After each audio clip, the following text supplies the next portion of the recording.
manarraa namarraa nu fageessanii federaalaan marfamne dhaabitti hidhamne lafa hojiitti hidhamne eegamna turre. Wiisanii atis keessa jirtaa naan jechuutti kaane.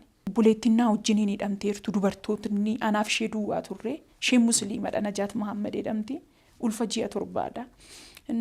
Kaateetu maaloo sanii bakka itti irra shanamnaam duufennaan bakka ati hin teessa miti ati illee yoo duute lubbuu tokkittiidha. Ani garuu lubbuu lama baadhee hin du'uu fedha naan jette. Mata duree itti gaafatamtu ajjechaa gootan hundumaatti itti gaafatamtu jallina gootan hundumaatti itti gaafatamtu albama jedhu dabalatee mana hidhaa keessattidha Waaqayyo kan natti kenne.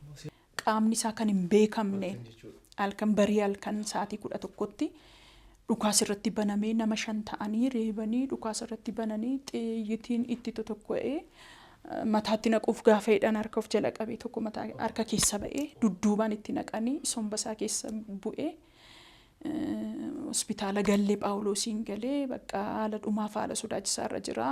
Xiyyitiin sombasaa keessa galee jira sababii ta'eef opereeshinii ogoonis dhimmi isaa ulfaataadha wanta ta'eef qilleensiif dhiignis keessatti nammee jira abdiin qabu nuun jedhani.